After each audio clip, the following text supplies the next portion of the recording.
Oh, dia melihat ada orang tua di seberang sana, di dalam gerbong yang sama. Jadi beliau datangin orang itu. Dia bilang, "Assalamualaikum, apakah Bapak Pak Cokro?" Iya betul, saya Cokro. Cokro Aminoto. Dari pertemuan yang singkat itu seperti tersengat gitu. Ketika anak-anak kecil di Gaza, belasan tahun bilangan umur mereka, menjawab laras baja dengan timpukan batu cuma, lalu dipatahi pergelangan tangan dan lengannya. Dia menyaksikan anak-anak itu ditangkap, lu tangannya dipatahi. Dipatahinya itu tangan ini dipegang, terus gini. Ternyata Pak Anies dulu suka berantem Pak Anies ya? Ibu saya sempat pernah bilang, Anies kamu sekolah tinju aja udah. Saya berkelahi, yang saya pukul itu darah dari hidung keluar. Wih, panik saya. Dan dia sekarang menjadi salah satu CEO terkenal di Indonesia. Aduh penasaran, siapa Pak? Ketika ayah Pak Anies menyampaikan kepada Pak Anies, dampak paling besar ke Pak Anies apa? Yang saya rasakan itu,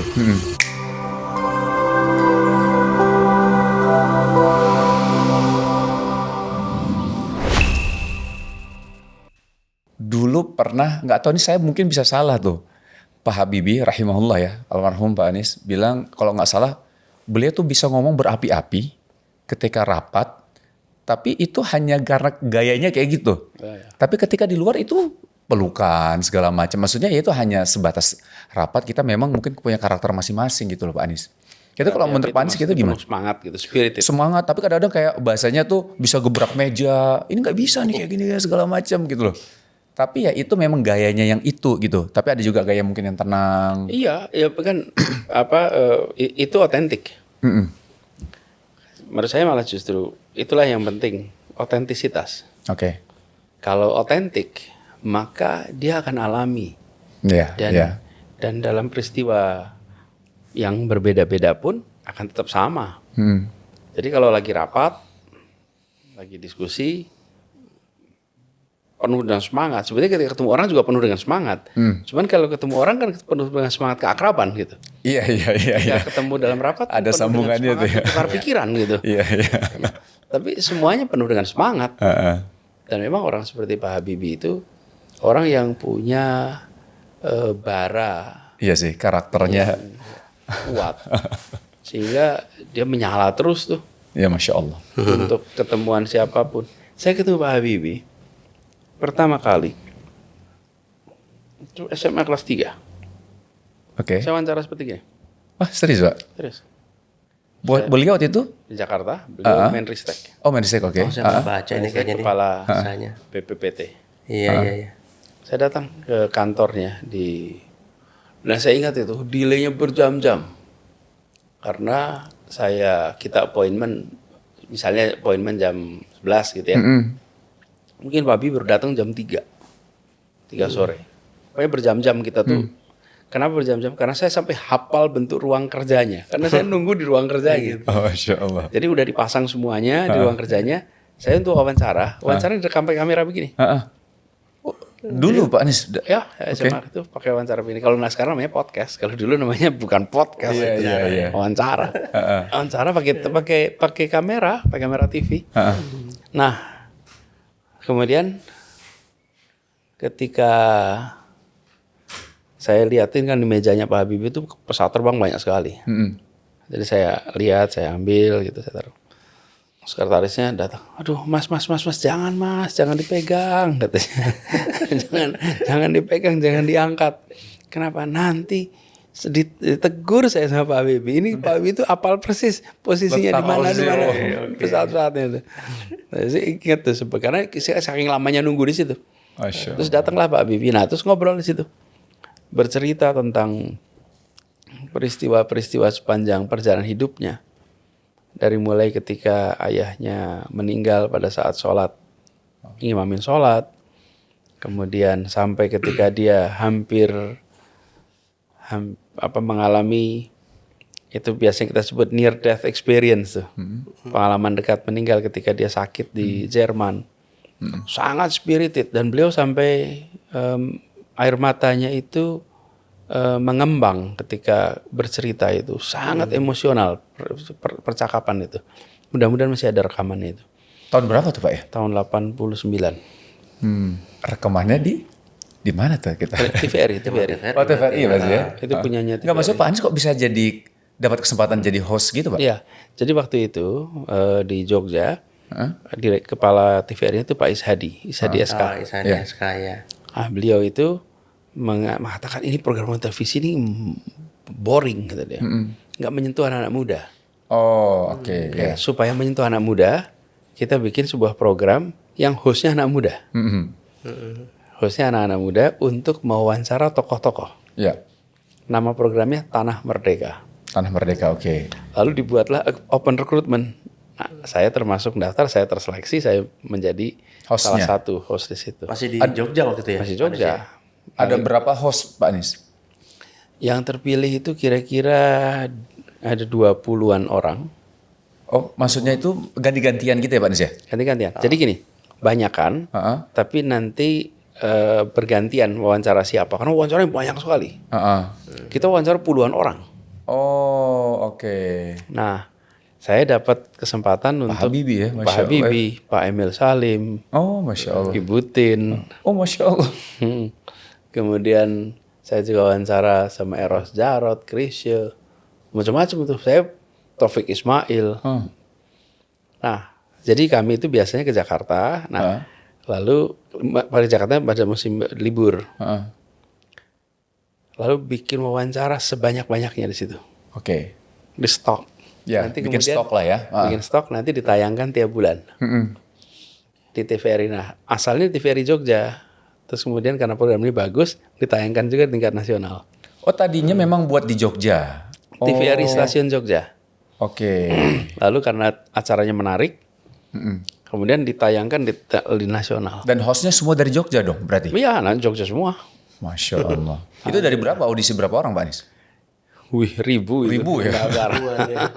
Itu membuktikan bahwa Pak Anies dari dulu public speaking. Enggak. Itu semuanya mau daftar. Rame, akhirnya diambil. Kita interview balik. Waduh. Iya, kan dulu menginterview tokoh, sekarang jadi tokoh makanya, yang kita interview. saya itu merasakan betul, I was on the other side. Masya Allah. Bahkan begini, saya wawancara Pak Fuad Hasan. Di kantornya Fuad Hasan. Masya Allah. Dan kemudian sekian tahun berikutnya saya bertugas di ruang itu di tempat yang sama yang saya wawancara. Bisa waktu gitu itu. ya. Dan Pak Fuad Hasannya masih enggak Pak? Udah wafat. Enggak waktu Bapak ngantor. Oh udah ini ya. Ada. Tapi saya itu ingat betul ruangan itu. Saya datang ke situ, saya di tempat itu. Iya. Saya wawancara Gubernur Jakarta. Masya Allah. Wiyogo Admodarminto. By the way kita udah ngerekam loh nih Pak Anies.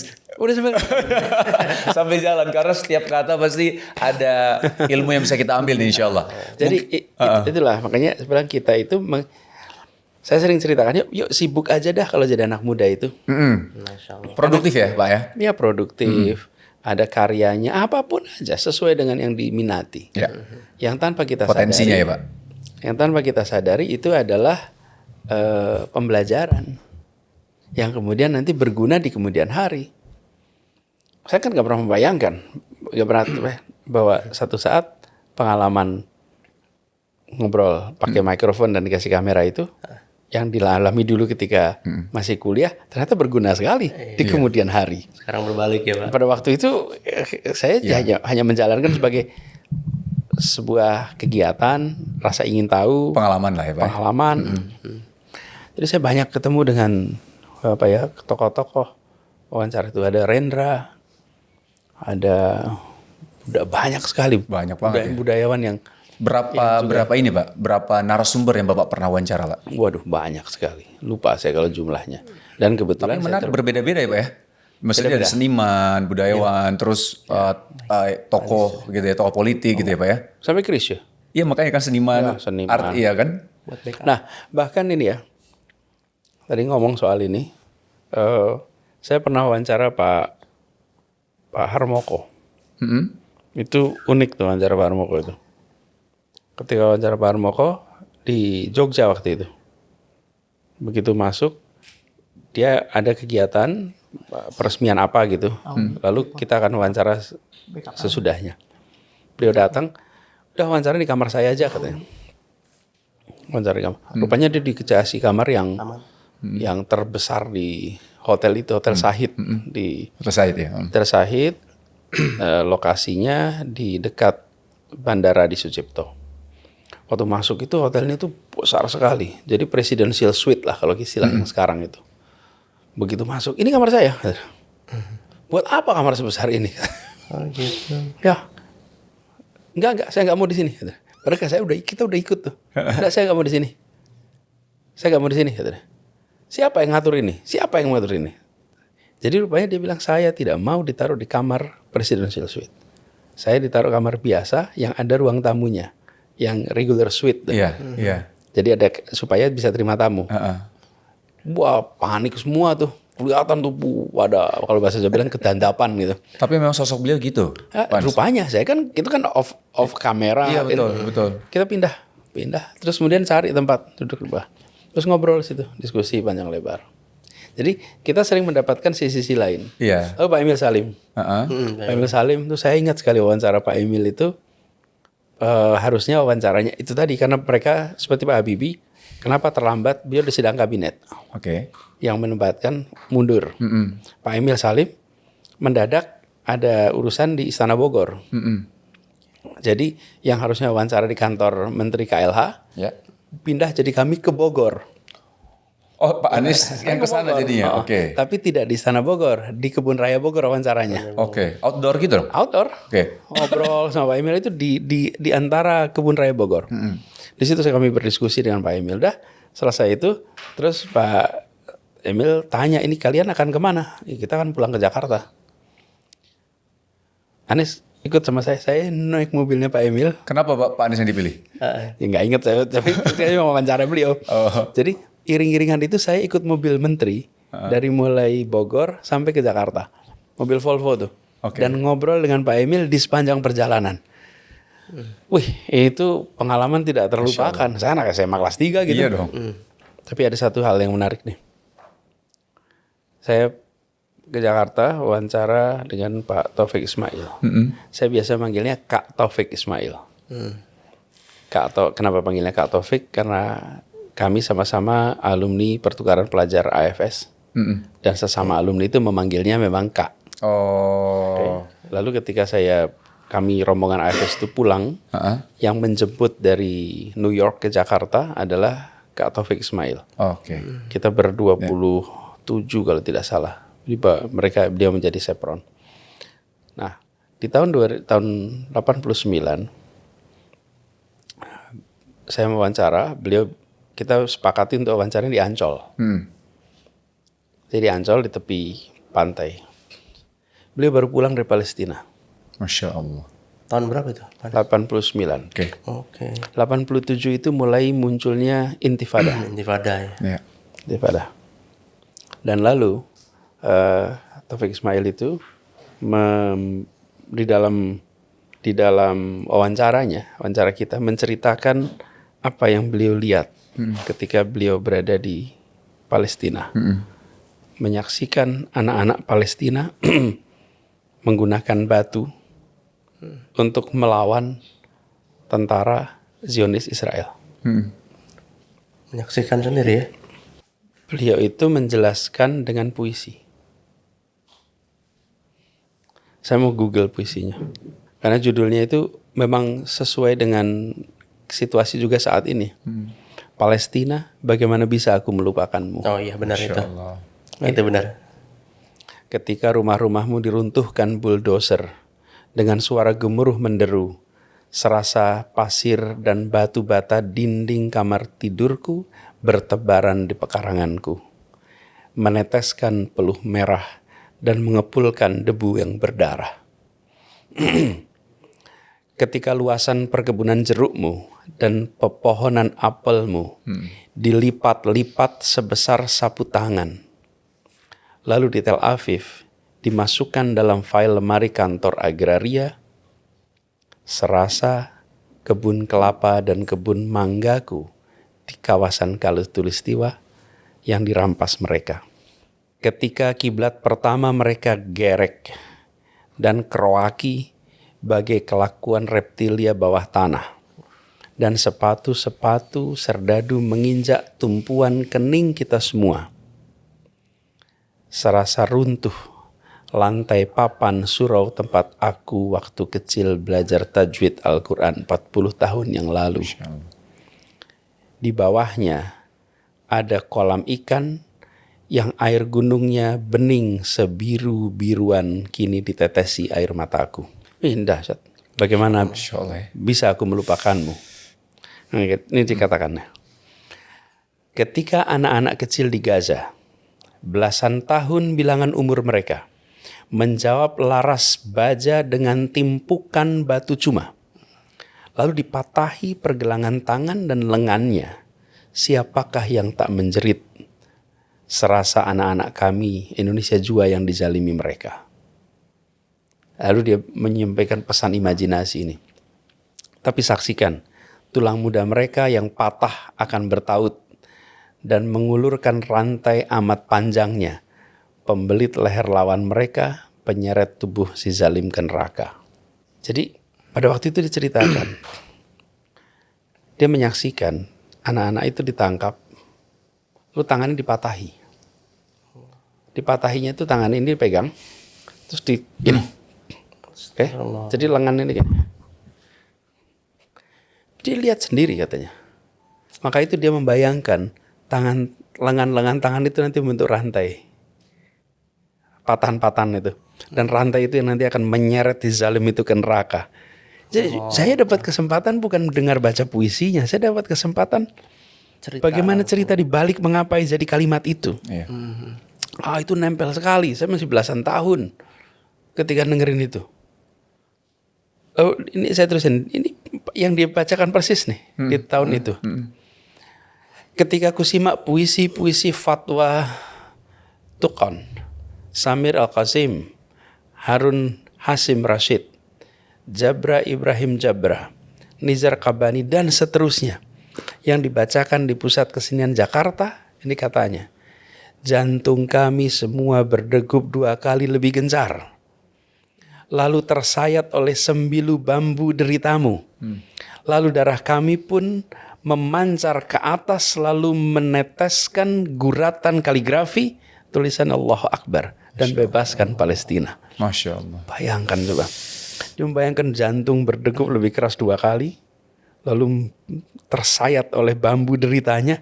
Lalu mencuat dengan kalimat Allahu Akbar, bebaskan Palestina. Sebagai sebuah kaligrafi dari cipratannya darah. Ini kalau dapat pengalaman langsung dari penulis puisinya, Masya Allah ya Pak Anis.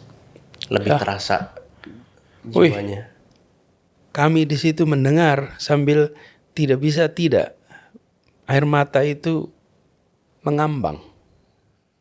Karena beliau sendiri, dia baru pulang. Jadi bukan seseorang yang membayangkan dari jauh. Nggak, dia baru kembali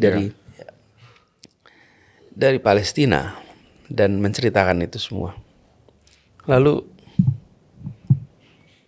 dituliskan nih sesuatu yang sejak tahun 2023-24 ini sudah berubah, yaitu rekayasa informasi. Ketika pabrik tak bernama 1000 ton sepekan memproduksi dusta, menebarkan ke media cetak dan elektronika, mengoyaki tenda-tenda pengungsi di padang pasir belantara, membangkangi resolusi-resolusi majelis terhormat di dunia, membantai di Sabra dan Satila, mengintai Yasir Arafat dan semua pejuang negeri Anda, maka Taufik ini mengatakan, Taufik Ismail, aku pun berseru kepada para khatib dan imam sholat Jumat sedunia. Ini seruannya.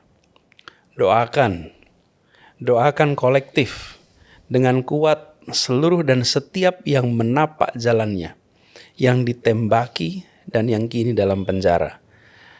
Lalu dengan kukuh kita baca la haula wala quwata illa billah, la haula wala quwata illa billah, la haula wala quwata illa billah. Palestina, bagaimana bisa aku melupakanmu?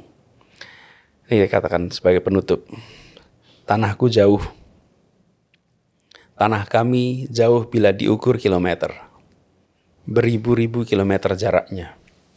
Tapi azan Masjidil Aqsa serasa merdu terdengar di telingaku, serasa terdengar di telinga kami di Indonesia. Ini mau bilang jarak fisik kita jauh, tapi hati amat dekat. Ini sebuah pengalaman yang sampai hari ini pun saya bisa ceritakan Dan sambil menceritakan itu saya masih ingat itu suasana itu. Itu adalah contoh pengalaman-pengalaman yang saya merasa bersyukur sekali. Allah berikan kesempatan untuk bisa berinteraksi dengan figur-figur yang memiliki bara semangat perjuangan yang luar biasa. Saya merasa ketularan dengan itu semua. Karena berinteraksinya berganti-ganti tuh. Ya. Merasa ada inspirasi yang luar biasa. Dan ini seperti peristiwa Taufik Ismail. Saya menjadi ingat ketika beberapa waktu kemarin datang menjumpai orang Palestina, atau pas kita di sini ketemu dengan tamu-tamu dari Palestina. Atau waktu Pak Anies ke Jordan, ya kan, bantu pengungsi Palestina. Ya. Jadi itulah sebabnya saya merasa bersyukur bahwa semua kesempatan itu dibukakan pada waktu itu, sehingga menjadi bagian dari pengalaman atas yang didapat dari perjalanan hidup. Itulah kira-kira ceritanya. Masya Allah, Masya Allah. Masya Allah. Kalau dapat first person experience itu emang beda sih Pak Anies ya. Makanya saya ingat puisi itu Pak Anies bacakan di aksi Palestina di Monas tahun 2017. Dan itu sempat saya edit sendiri jadi video tersendiri. Karena emang saya dengar Pak Anies membacakan puisi itu aja saya ikut nangis Pak Anies. Jadi ngeditnya juga sambil nangis. Makanya ketika Pak Anies sekarang menceritakan kembali tuh kebayang gitu. Ya. Dan saya baru tahu ternyata cerita di baliknya adalah Pak Anies mendengarkan langsung dari pembuat puisinya yang baru pulang dari Palestina. Ya. Ternyata begitu di baliknya. Ya, baru pulang dan beliau menceritakan ketika di sana tidak bisa masuk atau dengan penjagaan yang ketat berusaha sampai masuk. Ini dialami oleh banyak orang. Tapi yang unik dari seperti figur Taufik Ismail adalah perasaan yang ada di dalam dirinya. Observasi yang dia rasakan. Misi yang dia bawa. Persoalan global yang ada. Itu mampu disalurkan menjadi kalimat-kalimat yang membawa pesan, menyentuh, menggugah, menggerakkan. Nah, itu kekuatan seorang sastrawan. Masya Allah. Di mana itu bisa muncul semua dan menjadi sebuah pesan yang bertahun-tahun kemudian dibaca masih relevan. Tahun berapa itu Pak Anies? Itu tahun 9 ya? 89 kira-kira. 88, 89 lah mungkin. Pak Anies ketemu sama para tokoh kan banyak banget. Waktu muda ya Pak Anies ya. Yang paling berkesan Pak Anies pada saat apa Pak Anies? Jadi semua memberikan kesannya sendiri. Semua memberikan ketika misalnya tadi berjumpa dengan seperti Pak Habibie misalnya. Pak Habibie. Maka kita akan ketemu dengan seseorang yang antusiasmenya tinggi. Masya Allah. Luar biasa. Tinggi. Kemudian bisa juga wawancara dengan Pak Wangsa Wijaya namanya. Wangsa Wijaya itu sekretarisnya Bung Hatta. Masya Allah. Kami sudah tidak bisa wawancara Bung Hatta lagi karena sudah wafat. Jadi kami ketemu. Tapi jangan dibayangkan sekretaris itu sebagai administrator ya. Kalau daerah itu tuh sekretaris itu mitra terdekat, orang yang bekerja di belakang layar. Yang membantu, kalau sekarang mungkin asisten pribadi Asisten pribadi yang bekerja bersama dekat. Dan di situ saya merasakan betul kisah-kisahnya. Tapi ada juga tokoh yang saya tidak berhasil ketemu, padahal sudah diniatkan. Siapa itu Mas? Almarhum Muhammad Natsir. Muhammad Natsir, Masya Allah. Kami sudah sampai di Jakarta, beliau sakit. Qadarullah. Beliau sedang tidak enak badan. Karena beliau sedang sakit, maka ya tidak mungkin kita wawancara. Ini kalau tidak salah sudah tahun 91 atau 92 gitu. Karena kan saya bekerja beberapa tahun tuh proyek ini. Dan sampai wafat kita nggak dapat kesempatan. Karena ketika kita datang lagi ke Jakarta beberapa kali, ya itu tadi kurang sehat, akhirnya beliau wafat. Padahal beliau ini, Pak Natsir ini, itu salah satu orang yang unik nih. Saya pribadi suka mampir kalau ke Jakarta ketemu beliau. Nah, tapi ada satu peristiwa yang cukup unik nih. Satu ketika ada seorang tokoh di Jogja, dosen, namanya Saifullah Mahyudin, Allahyarham. Beliau adalah orang yang membina mahasiswa, membina anak-anak muda, dan sangat dihormati di Jogja. Lalu anak-anak muda ini banyak yang sering ke Jakarta ketemu dengan figur Pak Natsir. Lalu waktu Pak Saifullah ke Jakarta ketemu Pak Natsir, beliau bilang, Pak Natsir, Bapak ini kan sudah sepuh. Waktunya itu tidak harus dijaga, cukup istirahat. Lalu beliau tak bilang, sebaiknya jangan setiap anak muda ditemui. Orang banyak sekali yang pengen ketemu. Nanti Bapak kecapean nemuin anak-anak muda itu. Nah, saya seleksi nanti di Jogja. Saya seleksi nanti yang saya beri rekomendasi saja yang Bapak temui. Gitu. Kata Pak Saifullah. Lalu Pak Natsir bilang jangan. Biar saja semuanya ketemu. Masya Allah. Lalu dia cerita begini. Saya masih sekolah di Bandung. Naik kereta api. Dari Bandung ke Jakarta. Keretanya berhenti di Jatinegara. Sebagian penumpang turun. Natsir yang masih sekolah ini tetap di kereta karena dia akan turunnya di Gambir. Lalu dia melihat ada orang tua di seberang sana. Di dalam gerbong yang sama. Tidak turun juga. Dia perhatikan seperti orang yang dia sering dengar deskripsinya. Ini kan belum era TV, belum era Instagram. Tapi deskripsinya seperti ini nih, orang ini. Jadi beliau datangin orang itu yang duduk di beberapa kursi sesudahnya. Lalu sampai duduk situ, dia bilang, Assalamualaikum, apakah Bapak Pak Cokro? Iya betul, saya Cokro. Cokro Aminoto. Ya Allah. Okay. Terus ngobrol lah mereka, anak muda dan Cokro Aminoto dalam kereta api dari stasiun Jatinegara sampai stasiun Gambir. Okay. Ngobrolnya ringan saja, namanya juga baru ketemu. Pasti ringan, tidak diceritakan isi apa saja bicaraannya, tapi ngobrol ringan, santai. Lalu setelah sampai di stasiun Gambir, mereka berdua turun dan pisah.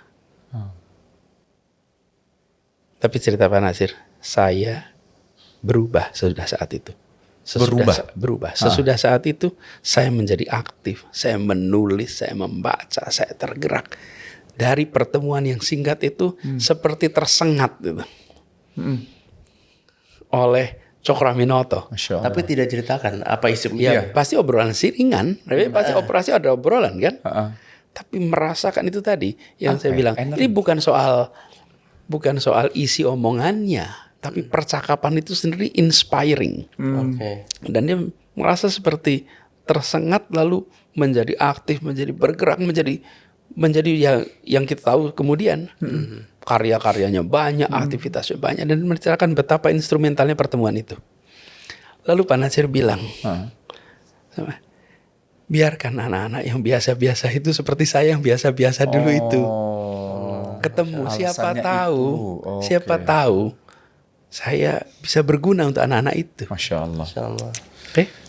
Dan ini diceritakan oleh almarhum Pak Saifullah Mahyudin ketika ada diskusi di Jogja mendiskusikan beberapa hari sesudah meninggalnya Pak Natsir. Jadi ada diskusi tentang pikiran. Nah, beliau salah satu yang bicara, dia ceritakan peristiwa ini. Itulah contoh betapa banyak yang kita dapat ketika kita ini berinteraksi dengan tokoh-tokoh dengan orang-orang yang berilmu, orang-orang berpengalaman di usia yang muda.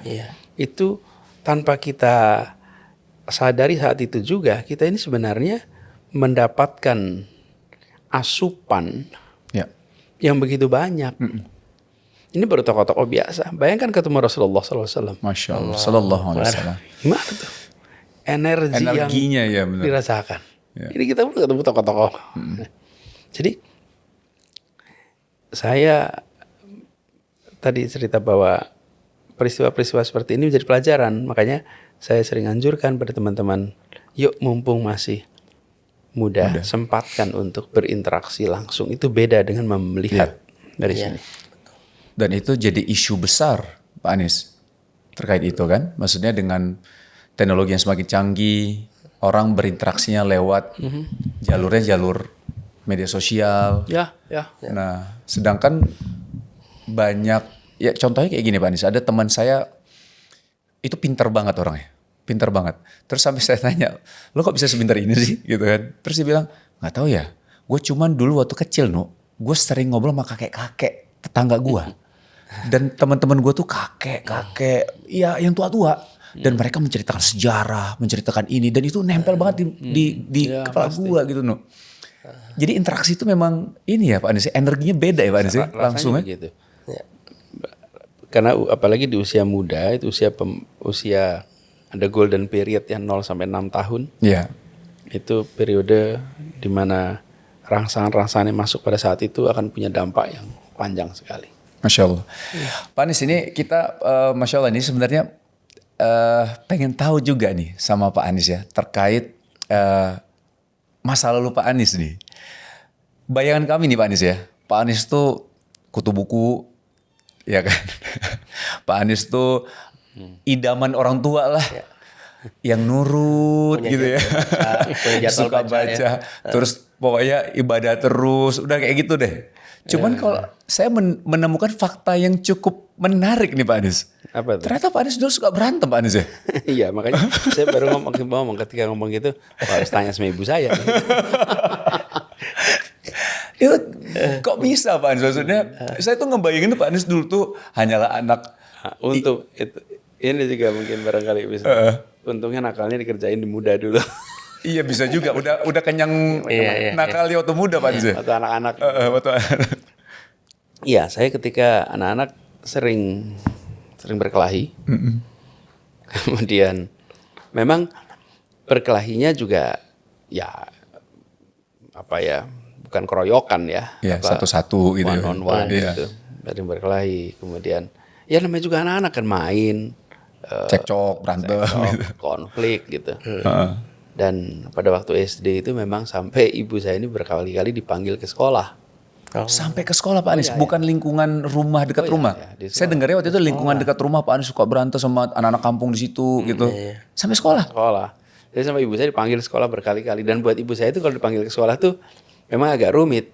Kenapa? Karena SD kami itu namanya SD Negeri 2 IKIP. Oke. Itu kalau sekarang namanya lab school.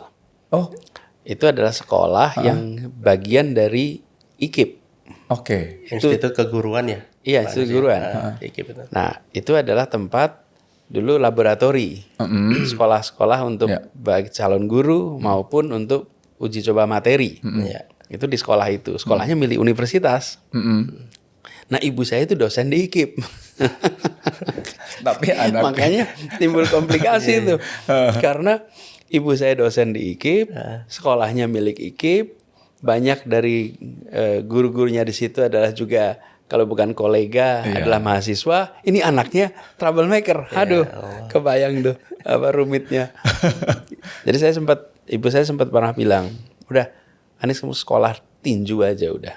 Sampai kayak gitu ya? Udah sekolah tinju aja, karena saking saya pernah berantem yang saya tidak pernah lupa. Saya berkelahi, saya memukul. Dan yang saya pukul itu jatuh dengan darah dari hidung keluar. Wih, panik saya. Mimisan. Seumur hidup saya belum pernah lihat ada keluar darah dari hidung, mancur dan kemudian basah di... Wah, makin panik. Iya seragamnya kan putih seragam sekolah itu. Panik betul. Itu kepanikan yang luar biasa. Bapak kira apa? Wah, nyes. meninggal nih kayaknya. Meninggal. Itu yang nggak pernah Pak Anies lupa ya? Nggak pernah Berarti lupa. namanya masih ingat Pak Anies? Masih. Ini kayak gue dulu pernah tojok main ini. Udah sempat minta maaf belum Pak Anies? Udah berkali-kali lah minta maaf. Setelah dewasanya masih ketemu. Nah, iya. Dan dia sekarang menjadi salah satu CEO terkenal di Indonesia. Aduh penasaran. Siapa Pak? Janganlah. Kan dari off the record. Inisial Pak, inisial. Jangan. Jangan. Demi keselamatan ibu tersebut. Siap. Jadi Masya Allah. anak teman saya ini pintar sekali anak ini. Pintar, bahkan di kemudian hari dia menjadi ketua OSIS. Oh Masya Allah. Di salah satu SMA di Jogja. Nah, jadi peristiwa itu tuh saya nggak lupa. Karena gimana ya, dia itu dingin rasanya badan itu ketika peristiwa itu. Sudah digotong ke UKS itu, ternyata mimisan. Beberapa waktu kemudian saya baru tahu apa itu mimisan. Oke. Karena kan Kelas berapa sih, kita tahu gitu. Itu kelas 2. Oh, kelas 2 ya, nggak tahu kelas lah. 3 SD. Nggak Pasti tahu panik namanya mimisan banget. itu. Nanti biasanya netizen tahu nih Pak. Biasanya netizen tercepat ketemu namanya nih. CEO terkenal pokoknya. Iya, CEO terkenal tuh udah. Iya. Jadi dia akhirnya kemudian makin hari makin tumbuh, makin sadar, barangkali ya lebih matang. Dan tapi juga di sisi lain orang tua kami itu juga tidak kemudian serba restriktif, membatasi, atau bahkan ada situasi yang dimana saya berkelahi dan gak dibelain. Oke. Harus tahu siapa yang salah gitu ya. Ya dibiarkan aja. Oh dibiarkan aja, oke. Saya jadi peristiwanya gini. Waktu saya punya anak namanya Mikail. Mikail itu pernah kan beberapa tahun yang lalu ada populer Smackdown itu. Iya. Oke. Nah, dia kena Smackdown di sekolahnya tuh. Oh Mikail. Lalu sampai dibawa ke rumah sakit.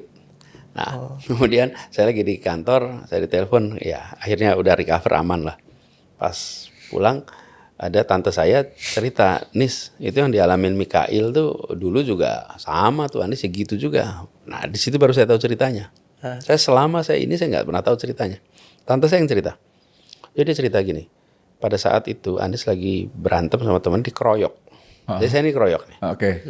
Kemudian ibu pulang mengajar, naik Honda Bebeknya tuh motor, dari jauh lihat Anis lagi dikeroyok, terus ibu tuh berhenti ngeliatin aja. Kata tante saya nih. Gitu. Kemudian setelah selesai masuk ke dalam. Waktu masuk, rupanya ibu saya itu sampai air matanya matanya merah gitu, ngembeng air matanya. Jadi tante saya nanya, kenapa kayak kok sampai gitu? Itu lihat tuh, nggak tega lihat si Anis dikeroyok gitu di depan. Ya Allah. Terus masih udah selesai sih. Jadi udah selesai dikeroyoknya gitu. Udah selesai berantemnya. Terus nggak dibantuin, nggak. Biar aja dia nyelesain sendiri masalahnya.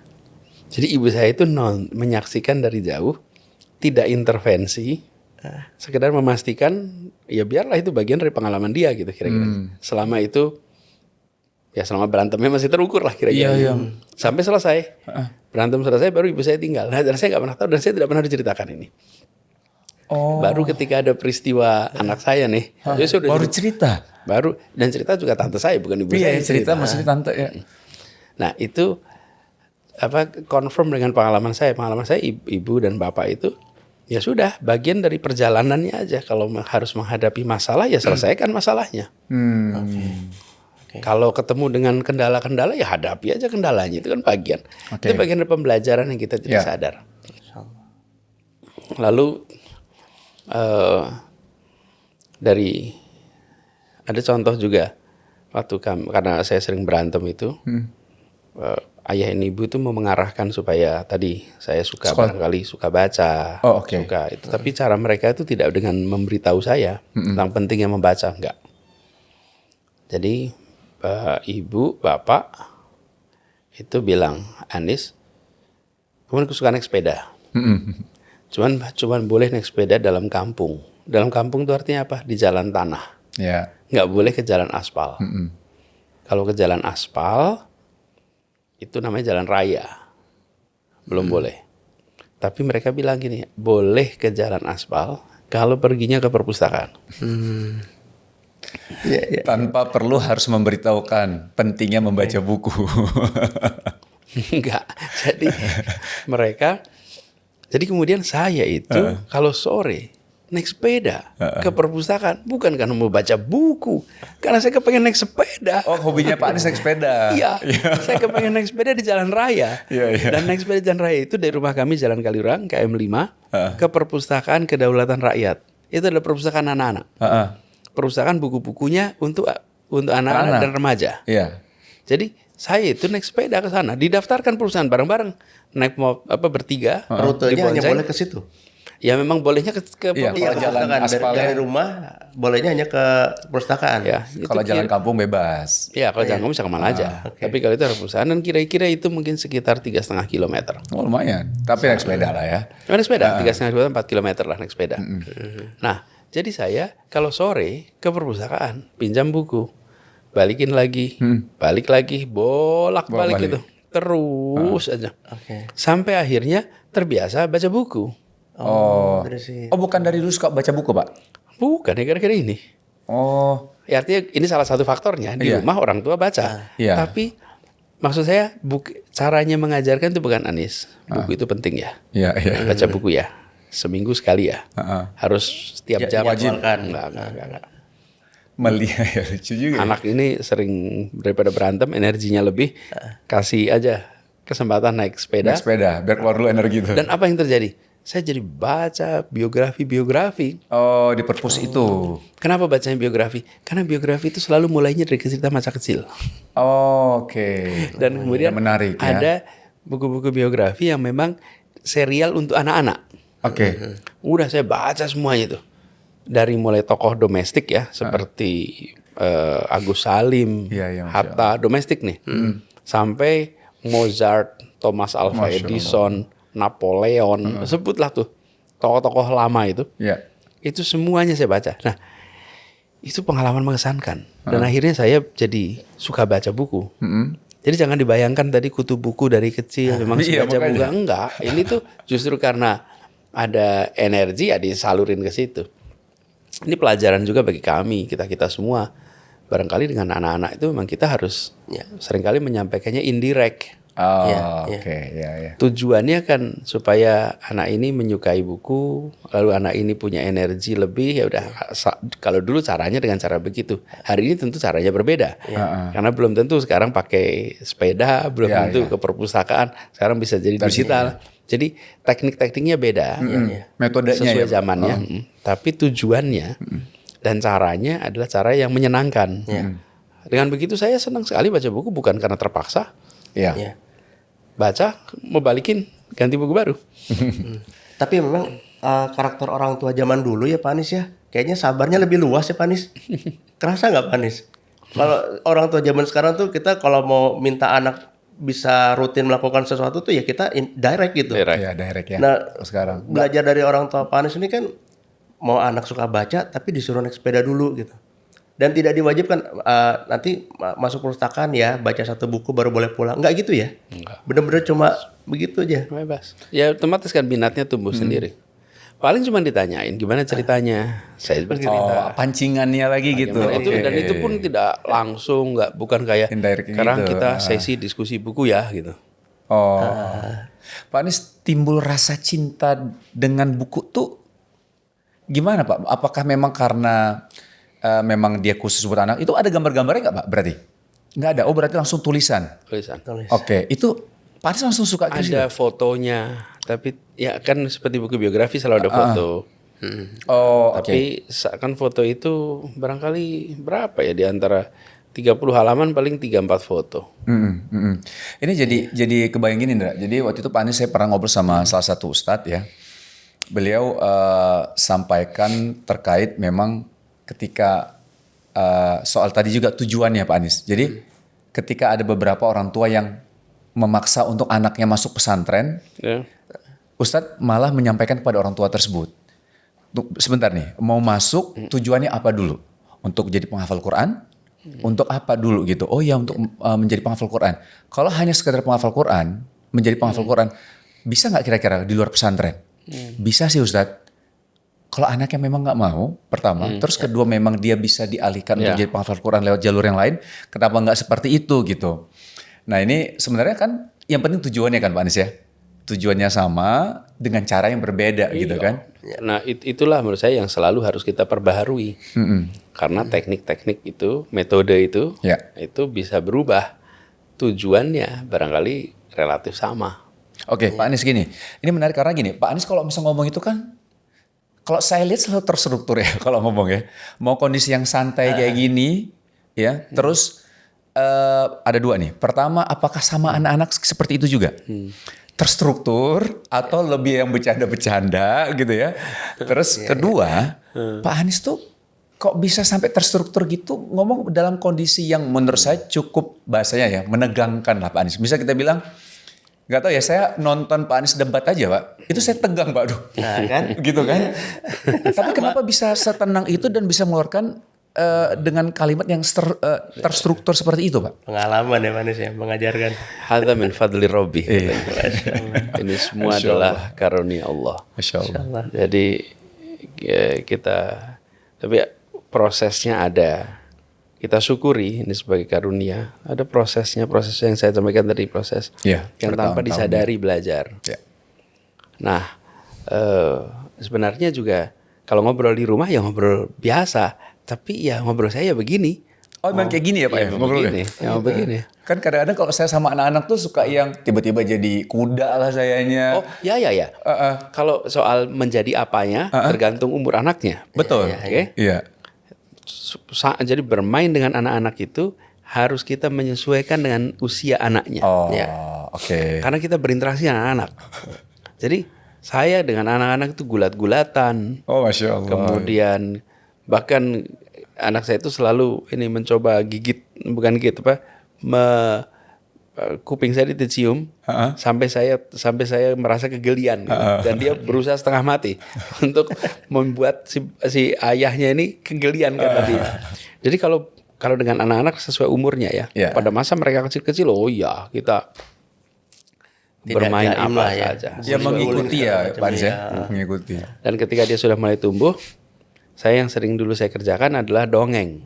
Oke. Berkisah ya Pak Anis ya? Iya, dongeng. Jadi di tempat tidur saya cerita lalu dia mendengarkan. Saya dongeng aja. Namanya juga dongeng. Iya. Ngarang on the spot aja gitu. Jadi nggak pakai buku sambil baca gitu? Enggak. Oke. Dongeng aja. Iya. Jadi bukan membacakan buku, bukan. Iya. Tapi saya mendongeng. Oke. Jadi anak itu duduk dan dengerin gitu satu-satu. Dan itu juga yang dulu dilakukan almarhum ayah saya pada saya. Oh. Jadi beliau akan masuk di kamar, lalu kita anak-anaknya dengerin, beliau nanti akan dongeng, cerita dan kita terbawa tuh. Akhirnya kita belajar berbicara, belajar mendengarkan, belajar imajinasi. Oke. Dan mendongeng itu adalah salah satu metode pembelajaran paling kuno dalam sejarah umat manusia. Oh ya? Ya, pakai apa lagi? Dongeng pakainya. Oke. Dongeng. Belum ada gambar, belum ada tulis, belum ada metode lain. Metode dongeng itu adalah salah satu metode pembelajaran paling kuno. Dan itu yang hilang. Makanya kalau boleh saya menganjurkan bagi orang tua yang anak-anaknya masih kecil, sempatkan untuk dongeng. Sebelum tidur waktunya? Sebelum tidur. Oke. Sebelum tidur. Waktu santai. Ya. Dan dongeng itu kan orang tuanya yang ngarang ceritanya. Betul. Dan orang tua ini nitipin pesan di situ. Oh ya, ada pesan. Iya, pesan tentang keberanian, pesan. Ayah saya itu cerita yang saya nggak pernah lupa dan saya ceritakan sama anak-anak. Beliau cerita gini ya, ada seorang anak yang ayahnya itu buta.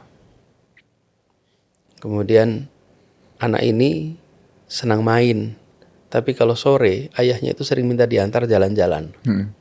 Jadi dia minta diantar jalan ke rumah kawan ayahnya, bertamu di situ, anaknya main kelereng. Lagi tengah-tengah main kelereng, dia menang nih main kelereng. Kemudian ayahnya bilang, yuk kita pergi. Jadi dia nggak jadi itu mengambil kelereng-kelereng kemenangannya. Dia pergi lagi. Terus setiap hari dia mengantarkan ayahnya yang buta itu untuk keliling. Terus dia cerita ada anak lain yang tidak pernah mau diajak mengantar ayahnya. Kalau ayahnya mau pergi, enggak lagi sibuk, lagi ini, lagi itu. Jadi ayahnya kalau pergi sendirian. Nggak pernah ditemani oleh anaknya. Tapi yang anak yang si satu ini selalu menemani. Ini dua ayah yang berbeda ya. Dua yang berbeda, oke. Terus dia cerita di kemudian hari ketika sudah dewasa, anak yang satu ini jadi anak yang sukses, anak yang berhasil, anak yang hidupnya penuh keberkahan, nempel tuh cerita itu. Padahal itu kan total fiksi. Iya. Tapi poinnya saya dapat tuh. Ayah saya nggak ngomong itu adalah teman, enggak. Dia ceritakan. Tapi itu saya masih kecil, nempel betul. Saya cerita juga sama anak-anak. Itu imajinasi 100%. Terus dia ceritakan berbakti pada orang tua. Sama orang tua ya poinnya. Itu berkah. Dan kemudian dia ceritakan tuh sukses di sekolah, sukses kehidupan, jadi orang kaya raya. Dia ceritain tuh kaya raya, zakat di mana-mana. Dan orang tuanya yang buta itu kemudian tinggal bersama anaknya yang sudah punya mobil di mana-mana diantar supir. Itu gitu. Apakah itu alasannya orang tua Pak Anies juga sama Pak Anies? Kenapa? Alasannya juga itu membuat ibu Pak Anies ada tinggal sama Pak Anies juga? Itu apa kita harus kerjakan. Iya.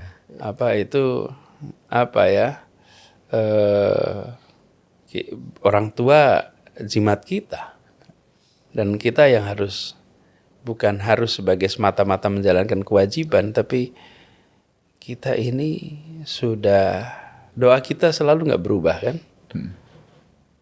Rabbifirli wali walidayya warhamhuma kama rabbayani shaghira. Jadi ini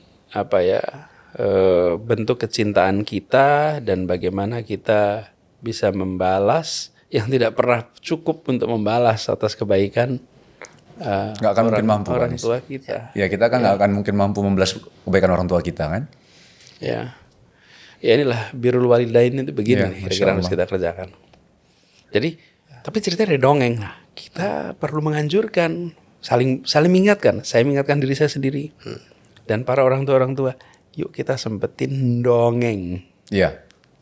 Sama anak kita. Dan kita pikir sendiri dongengnya apa.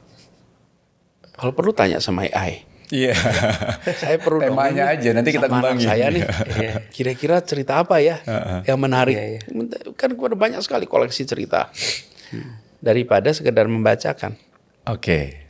Dan pernah tuh kami sekeluarga dongeng gitu. Ayah saya tuh dongeng cerita koboi. Lakonnya kalah. Wah, kita suram semua tidur itu. Terus besoknya minta dimenangkan lagi kita. Gitu ya. Jadi sering bersambung tuh. Ya. Bisa dirubah bersambung supaya kita semua karena suram betul kita dengar cerita itu. Ini pesan-pesan disampaikan dengan dongeng itu sangat efektif. Sangat efektif. Jadi dan itu sudah teruji. Wayang dipakai untuk menyampaikan pesan. Kan itu dongeng juga. Bahkan ketika era TVRI namanya si Unyil. Itu kan pesan-pesan. Pesan-pesan pembangunan itu dimasukkan lewat dongeng yang nggak ada orangnya. Itu boneka. Tapi dongeng yang dibawakan di situ. Jadi sebenarnya kita memiliki alat yang dinempel di badan kita, nggak perlu beli, nggak perlu belanja, nggak perlu apapun juga. Namanya adalah keterampilan mendongeng. Ini menarik Pak Anies. Jadi sama kita karena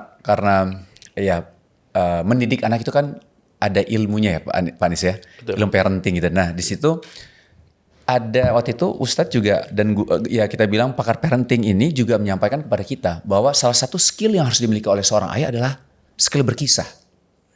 Berkisah tuh berdongeng gitu. Saya jujur Pak Anies ini gara-gara Pak Anies sampaikan kayak gini, saya lupa kemarin ada ada hutang sama anak saya. Dia tiap malam tuh abis cerita, udah nih besok nanti kita sahur. Ini tadi malam nih, inget banget nih. Jadi saya kebayang, oh iya ada hutang sama anak saya nih. Berkisah. Dan sampai ada kayak gini Pak Anies.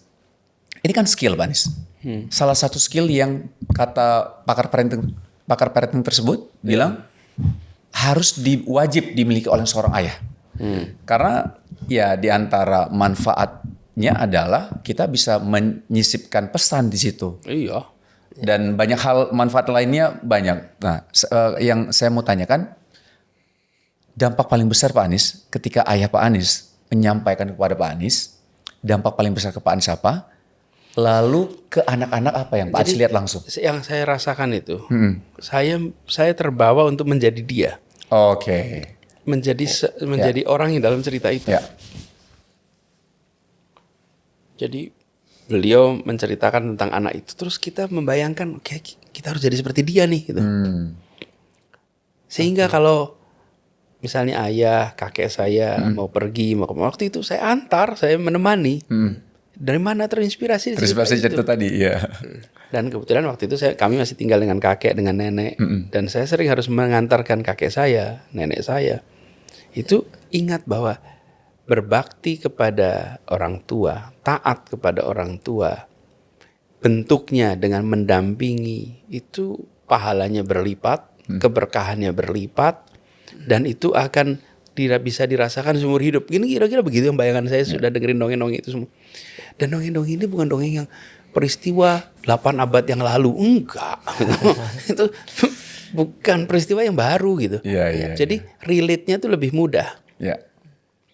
Apa yang terjadi ketika kemudian orang tua memberikan, kalau bahasa tegasnya namanya instruksi pada anak-anak, maka di dalam mindset kita itu sudah ada kesadaran. Anies, nanti temenin ya. Saya panggil kakek itu Zid Datuk.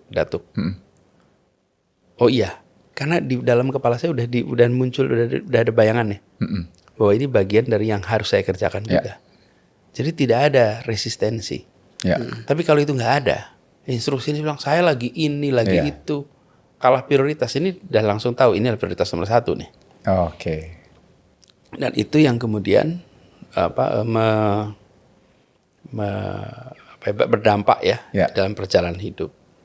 Karena itulah kenapa saya melihat mendongeng dengan membawa nilai di usia dini, usia belia itu membantu untuk merumuskan nilai-nilai yang dimiliki oleh seorang anak. Sampai umur berapa Pak Anies? Waktu itu Pak Anies terus didongengkan sama ayah? Saya sampai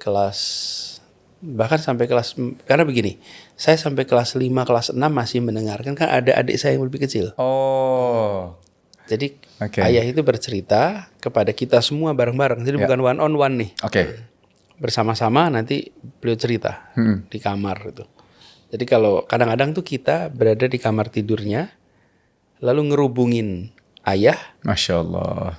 Lalu ayah bercerita. Jadi kita tuh ngerubungin gitu. Nah jadi saya sampai kelas 5, kelas 6 pun masih sering mendengarkan, karena ada adik saya yang lebih kecil. Saya sulung.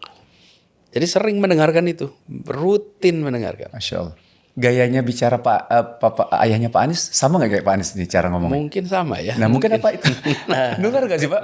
Maksudnya apa itu juga yang membantu Pak Anies juga secara kalau bicara tuh terstruktur, itu ngaruh. Kalau menurut saya ngaruh Pak. Barangkali ya. Barangkali. Tapi saya penasaran dengan dampak yang tadi ditanyakan Wisnu Pak Anies. Ini kan Pak Anies kan punya anak putri kan sudah dewasa ya Pak Anies ya. Sudah menikah ya.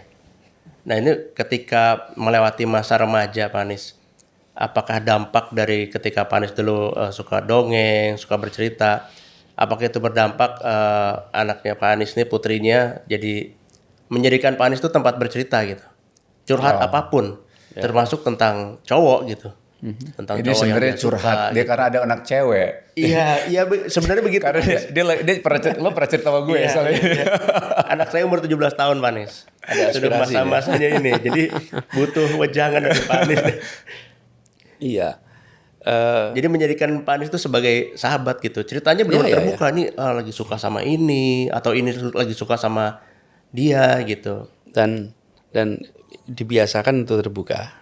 Gitu ya. Dan ibu sama ayah atau suami istri itu membuka mana yang anak lebih merasa nyaman. Ada kondisi di mana anak merasa lebih nyaman dengan ayahnya, ada situasi di mana lebih nyaman dengan ibunya. Dan ketika itu terjadi, biarkan itu natural. Ya. Yang penting ibu dan ayahnya komunikasi. Oke. Nah, jadi kita nggak bisa maksain. Ya. Ada situasi di mana anak lebih nyaman sama mama gitu, ya nggak apa-apa. Nanti ada nyaman lebih nyaman sama abah, ya nggak apa-apa. Ya. Nah, itu situasi dan saya merasa bersyukur karena putri kami Tia itu dekat dengan saya dan terbuka, membicarakan banyak hal. Dan di fase-fase pertumbuhan sebagai remaja, sering konsultasi, sering diskusi. Nah, pada waktu itu saya mendorong Tia untuk aktif di dalam kegiatan organisasi. Dengan begitu, waktu longgarnya banyak dipakai untuk kegiatan. Dan waktu longgar dipakai kegiatan, otomatis ruang waktu untuk aktivitas yang lain itu lebih kecil. Oke. Tapi kalau dia tidak punya kegiatan di sekolah, nah, ruang waktu itu menjadi besar. Nanti kemudian akan jalan-jalan. Nah, jadi ruang untuk ini ya. Atau di rumah aja, atau jalan-jalan simply sightseeing, nge-mall atau apapun gitu ya. Itu kan sesungguhnya cara menghabiskan waktu. Oke. Ketika ada kelonggaran, tapi ketika ada kesibukan, maka durasi waktu untuk kegiatan jalan-jalan, main-main ada, tapi lebih kecil. Nah, saya mendorong ke sana dan Tia senang waktu itu. Jadi aktif di organisasi. Aktif tuh. Caranya waktu itu kami begitu. Ya. Tia ini menjadikan Pak Anies sebagai tempat curhat nggak, Pak Anies? Dan ada nggak curhatan Tia ini yang ketika curhat tuh Pak Anies, aduh saya kayaknya nggak suka nih dengan permasalahan yang dia ceritakan, itu gimana menghadapinya Pak Anies? Curhat ya, maaf ya. Konsultasi banget gue. saya coba ingat-ingat lagi nih ya. Itu kan iya pasti kan ada ya sebagai ayah ada momen seperti itu Pak Anies. Iya. Wah, dalam ingatan saya tidak ada curhatan yang sifatnya rumit, itu nggak ada. Nggak ada ya? Nggak ada. Sifatnya apa ya? Keluhan simpel gitu. lah, misalnya di sekolah ini ada yang nembak aku gitu. Dia sangat menjaga diri di situ. Oh, Masya Allah. Oh, Masya Allah. Jadi dia tidak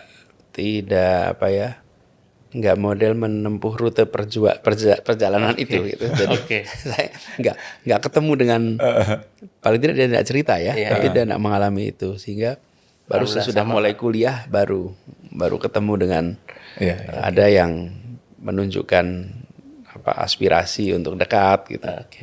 Tapi ketika masa SMA relatif lebih rileks.